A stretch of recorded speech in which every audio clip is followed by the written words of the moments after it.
4 épouses de Daesh sont maintenant arrivées en Australie et cela crée un peu de remous parce que, sans surprise, on n'a pas vraiment envie que des femmes de Daesh entrent dans son pays, même si elles étaient autrefois citoyennes australiennes. Trois épouses de Daesh ont atterri à Melbourne, revenant dans le pays qu'elles avaient fui il y a des années. Ces images viennent de Tullamarine où la police fédérale attend. Selon Seven News, deux des femmes seront arrêtées ce soir pour des accusations de terrorisme.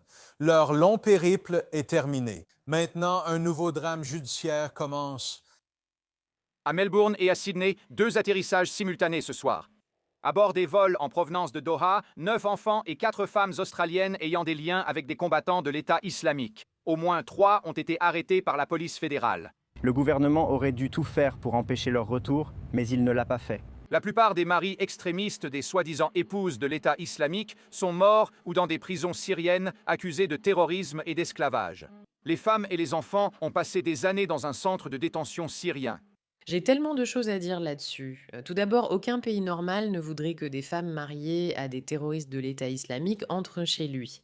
Mais voici la question compliquée dans tout cela. Et c'est exactement là que les libéraux et les islamistes ont réussi à toucher votre corde sensible. Que font-ils? Ils donnent l'impression que ces femmes ont été enlevées, qu'on les a emmenées de force et maintenant elles le regrettent. Et elles reviennent demander l'asile parce qu'elles se rendent compte qu'elles ont fait une erreur. Et nous, en tant que pays, devons les sauver. Nous devons les protéger. Sauf que, et même si, oui, je dois dire qu'en tant que femme, je ressens vraiment cela. Comme, oh mon Dieu, elles ont des enfants, sortons-les de là, protégeons-les de Daesh. Les femmes ne sont ni naïves, ni pathétiques, ni stupides. Malheureusement, Dec non plus. Et quelle meilleure stratégie pour essayer de créer du terrorisme et de renforcer Daesh dans un pays étranger que de retirer les gens de là-bas, qui sont idéologiquement alignés, les former, les faire passer pour ces pauvres femmes qu'il faut sauver, puis les renvoyer avec leur idéologie. Tu penses que ces femmes n'ont pas été radicalisées? Tu crois que ces femmes n'ont pas soutenu le terrorisme? Tu penses quand même que ces femmes sont simplement innocentes parce qu'elles sont ici avec leurs enfants, alors qu'on sait très bien que ces gens utilisent les enfants comme des pions pour susciter la sympathie du public et ensuite créer la terreur. Elles ne se soucient pas des enfants. Donc tu regardes cette vidéo et tu te dis, bah bien sûr, Qatar Airways les soutient parce que le Qatar a littéralement financé tellement de terrorisme à travers le monde, mais ces 4 femmes viennent et supplient pour obtenir l'asile. Mais en réalité, elles devraient être arrêtées pour les terroristes qu'elles sont. Ou au moins pour les informations qu'elles détiennent sur Daesh. Et si elles ne sont pas prêtes à tout révéler, ce qui pourrait d'ailleurs faire partie d'un plan Daesh pour amener Daesh en Australie. Leur donner beaucoup d'informations dont elles se moquent, que le gouvernement australien possède, pour que le gouvernement australien pense «Oh, c'est une victoire». Ce n'est pas la priorité du gouvernement australien, mais cela fait partie de leur stratégie pour ramener la terreur. Sans surprise, les Australiens ne sont pas très enthousiastes. Certains enfants peuvent nécessiter une déradicalisation ciblée, une réinsertion ou un soutien en santé mentale. Le gouvernement australien affirme qu'il n'a pas aidé le groupe à revenir ici, à part fournir des passeports, comme il le ferait pour tout citoyen australien. Ces femmes font l'objet d'une enquête depuis, je pense, près de 10 ans. Ce n'est pas leur première expérience. La police fédérale a déjà fait cela auparavant. Les épouses de Daesh sont une préoccupation pour la police et Janay Safar, Zinab Ahmed, Zahla Ahmad, Kaurusa Abbas. assez haut, mais d'autres soutiennent que leurs enfants ont été largement oubliés. Je pense que cela a été très mal géré dans l'ensemble. Ils méritent notre soutien. Ils sont innocents et, au bout du compte, ce sont des Australiens. Ils sont innocents et ce sont des Australiens. Sont-ils innocents? Comment le savez-vous? Comment pouvez-vous l'affirmer avec une telle certitude? Bienvenue dans Pushback, je suis Meraka, votre animatrice. Assurez-vous de promouvoir cette vidéo et d'appuyer sur le bouton d'abonnement. Vous faites maintenant partie d'un mouvement, un mouvement pour repousser la rhétorique insensée. Et je veux prendre cet exemple parce que je pense qu'il est vraiment, vraiment précis. Nous n'en faisons pas assez pour les enfants, ils sont innocents, c'est ce que font les médias.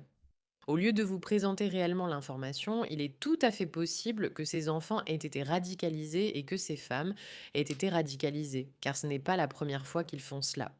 Et donc alors que nous, en tant que pays, ressentons une obligation envers nos citoyens à travers le monde. Nous voulons garantir la sécurité des femmes et vérifier si elles ont été enlevées par Daesh. Et si ces enfants ont vraiment souffert, que nous les aidions vraiment à se reconstruire, alors cela est important. Mais avant tout, nous devons vérifier s'il y a réellement des membres de Daesh qui sont en fait des femmes et des enfants. Ce serait une représentation juste de ce qui se passe.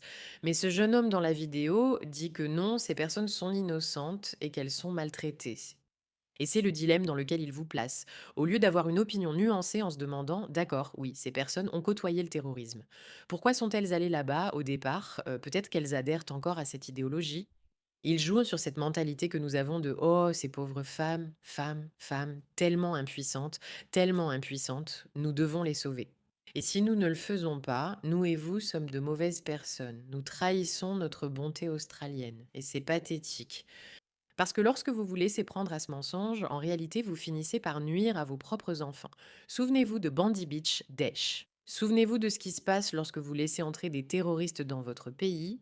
Voilà ce qui arrive. Tu connais ma façon de faire. Tu connais ma façon de faire. Tu connais ma façon de faire. Pourquoi as-tu demandé qui je suis? Pourquoi avoir épousé un terroriste de l'État islamique? Tais-toi, sale garce. Pourquoi êtes-vous des enfants sur la vitre? Non, pour l'amour de Dieu. Tu veux que je te prête un iPhone pour regarder en direct? Non, j'ai une télé. Que vas-tu faire maintenant, Terry Malware? Au fait, tu remarques que c'est les gens qui les défendent? Louise, All Islamists. pourquoi as-tu épousé un membre de Daesh? Pourquoi as-tu épousé un terroriste de Daesh? Tes enfants ont-ils été radicalisés? Ce sont les questions auxquelles les gens méritent d'avoir des réponses.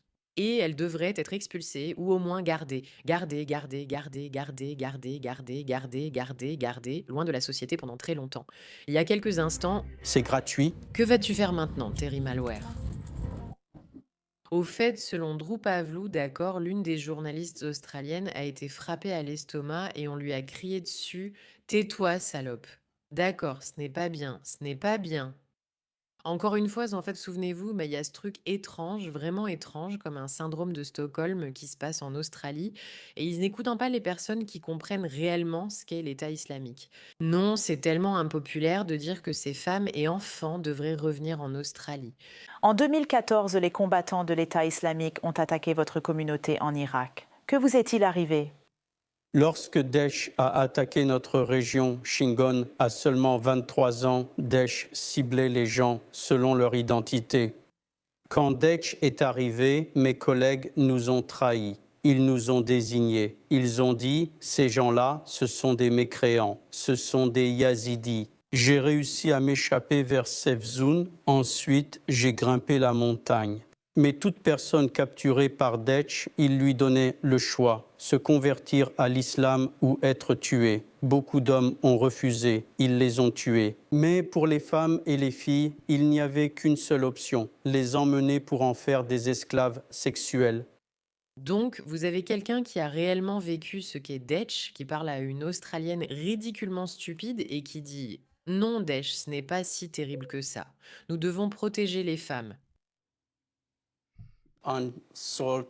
Il y a eu un débat sur la question de savoir si les épouses des combattants de l'État islamique et leurs enfants devraient être autorisées à revenir en Australie. Quelle est votre position à ce sujet? Les épouses de Daesh ont privé beaucoup de survivants yézidis de nourriture et d'eau. Imaginez une survivante yézidi qui rencontre les épouses de Daesh. Elle ne se sentira pas seulement en insécurité, elle sera retraumatisée, rouvrira des blessures profondes. Dans certaines situations, elle pourrait même quitter l'Australie si elle ne se sent pas en sécurité. Jana, en tant que directrice générale adjointe de l'Asylum Seeker Resource Centre, estimez-vous que ces femmes et enfants devraient pouvoir retourner en Australie? Ces femmes et ces enfants sont des citoyens australiens et je crois que tous les citoyens australiens ont le droit de rentrer chez eux. Le problème, c'est que les gens ont le droit de rentrer chez eux. Mais si vous êtes une citoyenne australienne qui part là-bas et tue des gens, poignarde des gens ou viole des gens, vous devriez être détenu pour cela, n'est-ce pas? Il me semble que l'argument ici est assez simple. Si vous avez longtemps appartenu à Daesh, vous ne pouvez pas simplement revenir en réclamant l'asile. Vous pourriez rentrer, mais vous et vos enfants devriez être incarcérés. Peut-être pas dans une prison pour personnes âgées, une vraie prison, mais au moins détenus et retirés de la société jusqu'à ce qu'on puisse vraiment établir si vous êtes sans danger. Le gouvernement australien ne distingue pas clairement le bien du mal. À qui feriez-vous confiance pour vérifier si ces personnes sont sûres? Je ne sais pas. Qui dans ce gouvernement mérite votre confiance? À ce stade, pas grand monde. Maintenant, voyons cela. C'est le sujet principal en Australie. Les gens se demandent s'il est juste de rapatrier des femmes et enfants potentiellement radicalisés. Y a-t-il un moyen de changer la loi australienne pour ne pas les autoriser à revenir? Tania, est-ce possible? Eh bien, ce n'est pas une question pour moi, Nan. Ce que nous pouvons faire, c'est les interpeller à l'aéroport s'ils ont enfreint la loi. Pourquoi ce n'est pas une question pour toi? Nous avons déjà émis un ordre d'exclusion temporaire pour l'un d'entre eux sur la base des conseils de notre service de renseignement. Attends. Barbara, en tant que gouvernement, nous respectons la loi australienne et suivons les conseils de nos agences de sécurité. Barnaby suggère-t-il que nous ne devrions pas suivre les conseils de nos agences de sécurité? C'est ce qu'il dit maintenant? D'accord. Barnaby demande si vous pouvez répondre. Les services de sécurité disent que c'est ce que nous faisons. Voulez-vous vous y opposer? Je réponds à cela. Nous avons une loi qui, selon Tania, doit permettre leur retour. Notre travail, c'est de faire des lois, non? C'est ce que nous faisons. Nous allons là-bas, entrons dans la salle, votons, et cela change les lois. Donc, nous devrions voter pour les modifier si le problème, c'est qu'ils vont revenir. Nous avons émis une interdiction temporaire de retour pour l'une d'elles. Elles étaient toutes là pour aider leur mari à tuer et violer. Empêchons-les toutes de revenir. Le fait que ce soit juste une vraie conversation en ce moment, c'est fou. C'est juste fou.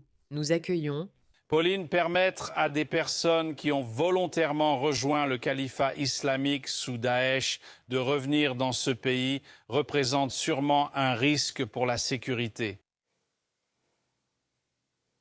Bien sûr que oui, Chris. Je suis vraiment en colère, dégoûtée. Je ne peux pas exprimer ce que je ressens à ce sujet.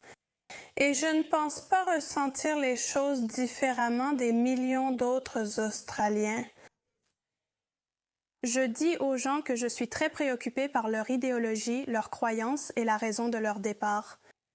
Et nous les avons laissés revenir. Cela coûte environ 2 millions de dollars par personne pour les surveiller au nom de la sécurité nationale pour le reste de leur vie. Parce que je vais vous dire, il n'y aura pas d'emploi. Et en plus, il y a des enfants.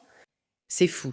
Le gouvernement va payer 2 millions de dollars pour chacun de ces membres de Daesh qui sont volontairement partis faire partie d'un système terroriste et qui ont maintenant été ramenés aux frais du pays et de l'argent des contribuables australiens pour ensuite introduire l'idéologie terroriste d'ISIS dans leur pays.